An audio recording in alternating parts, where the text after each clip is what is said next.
Hey, Smart Cookies. Welcome to the Lashcast podcast. We are here today and we are going to talk about something that's kind of a bummer to us. It's been a crazy time. If you've been following the news, I know you're all busy, so maybe not.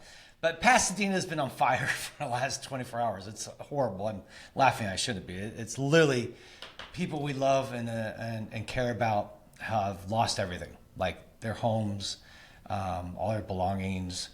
People had to leave. This thing came in like less than 6 to 8 hours from the start to where it burned these homes. It's how fast it happened. It was quick, and it's been very sobering and something that's and we're going to be dealing with this. I mean, right now the fire currently is about maybe a mile and a half away from us, and burning homes. What, are you okay? I'm just looking at your forehead. Oh, you're just looking at my forehead. Yeah, most important thing is my forehead because I have a new one. A new one. Yeah. A new one. Yeah.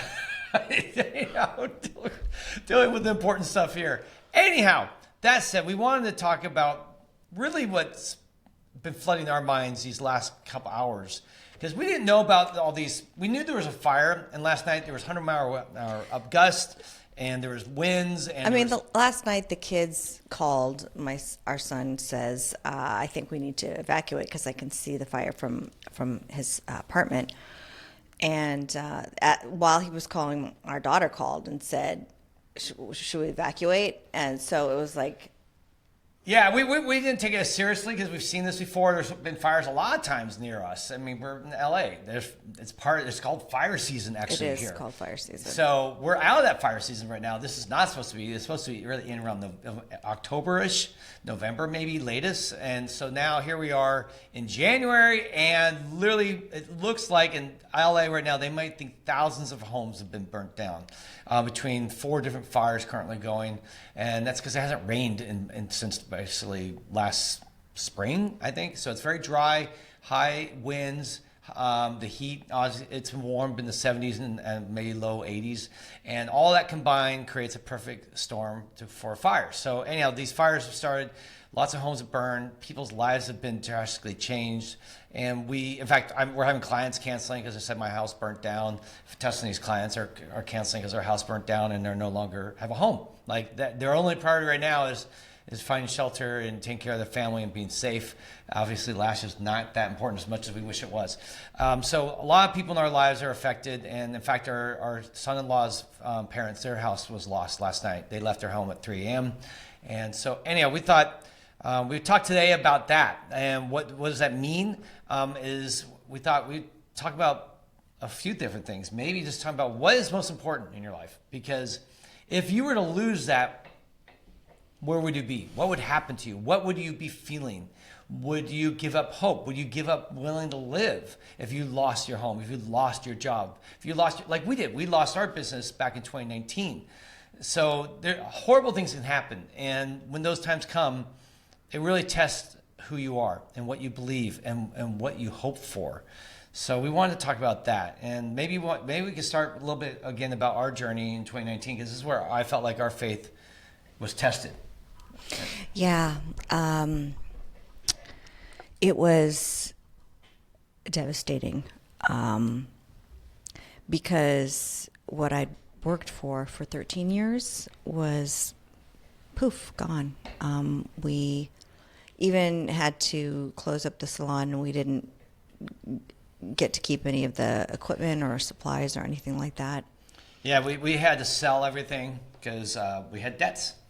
And so we sold it to our staff. We sold it online. I spent literally 4 months trying to sell every belonging, every possession, everything we had that had value, because we knew we had to pay IRS stuff, tax stuff. There were a lot of things. Just because you close your business doesn't make everything go away. You still owe people. Yeah. For those of you who want to hear the story, we did a podcast on it, how we lost the business. We were involved in a labor dispute. And we had to file for bankruptcy, and it felt a bit unjust because, and so there was definitely a temptation for us to feel like victims and to cry about it. People would ask me, "How are you doing?" And the answer that I would say to them was, "It is well with my soul." Because even though financially, temporally on this planet, it was devastating for me, what I realized, thank God, was that my hope was not in those temporal things. It was not fun. It was not convenient. It was not easy. But when I thought about what mattered most to me, which is my salvation, my standing with God, like what's going to happen to me when I die, when I leave this mortal coil, what do I have? It's just between me and God. And because of what Jesus Christ did on the cross, dying for my sins, I have been forgiven. And because of that, I have life in heaven with him. And so that's my treasure. And hope, it's something you cannot see, but you hope for, you know that it's real. That's what I have, and that's the meaning of my life. That is the absolute substance of my life. And I know that by putting it out there, people can mock it or cancel you or whatever it is, but it is the truth of what I live for. It is my salvation. And I guess what I want to do was share that, because when you have nothing else, when devastation is upon you, the only thing that you have is your soul. And I want you guys to have hope. I want you to have the knowledge that you can store up your treasure in heaven.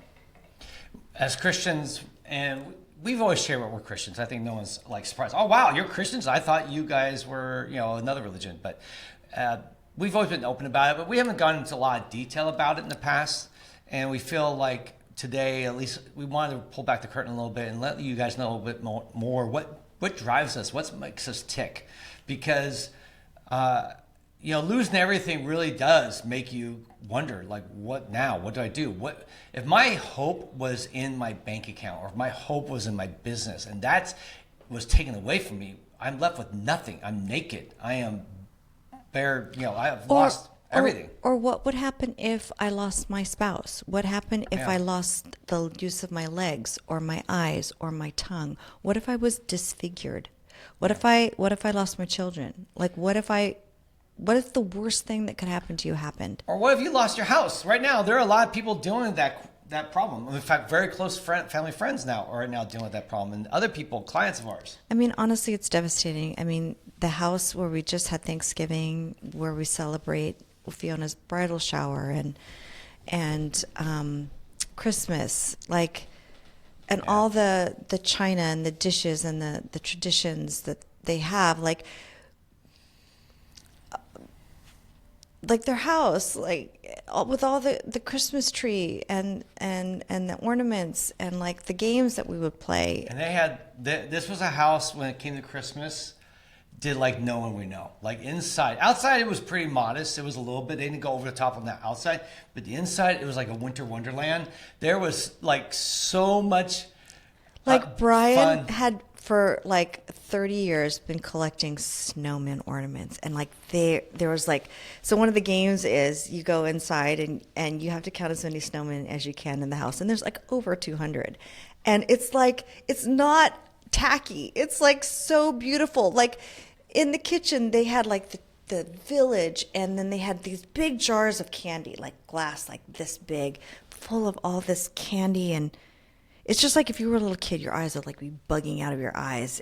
And that's how we felt when we, as adults. It was such a special place, and it's gone. And that's the hard part to think about. It's it's gone. It's not here anymore.